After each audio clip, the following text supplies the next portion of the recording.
posted a sponsored post on the Viz signature series Half is More, but I wanted to elaborate on why I related to the story as much as I did, because clearly my experience is not the same as Kasumi. I am not mixed race. Both my parents are Mexican. I was just born in the United States through birthright citizenship. And I grew up in Mexico. That's where I lived my first 10 years, and then I moved across the border. And some of these experiences, especially when you go through the flashbacks, they just hit me. Especially Saiko's story. She is half Chinese, half Japanese, and her mother doesn't speak Japanese fluently, which really reminded me of my situation because my mother doesn't speak English. So growing up, like many first generation children, I had to be the one translating everything. And when she does speak English, she stumbles across her words, something that is captured within Saiko's storyline. But when classmates point out that her mother sounds a little off, so she's automatically,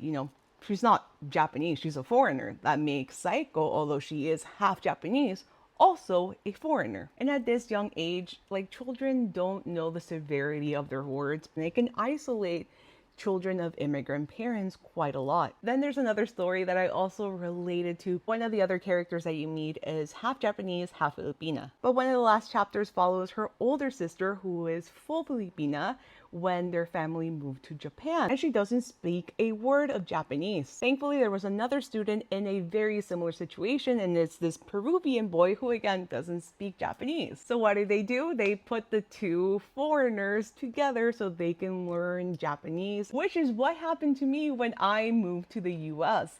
They grabbed all the foreigners. We had to do like summer school to improve our English. So there were a lot of Mexicans. There was also a Japanese student who became one of my first friends here in the US. And as kids, you often find commonality with very silly things. And in this story, although they don't speak the same language, I mean, she speaks Tagalog, he speaks Spanish, they do bond over the fact that their Japanese teacher has a funny last name.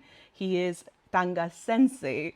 And if you're a Spanish speaker, you know exactly where this is going, because tanga in Spanish means G-string. And in Tagalog, tanga means stupid. So when they realized that in both of their native languages, that tanga translates to something funny, and that moment, although super silly, was so touching because it's that first friendship that truly makes you feel like you're less alone in a brand new space, a brand new country. I feel like a lot of people will relate to the people and the experiences within this story.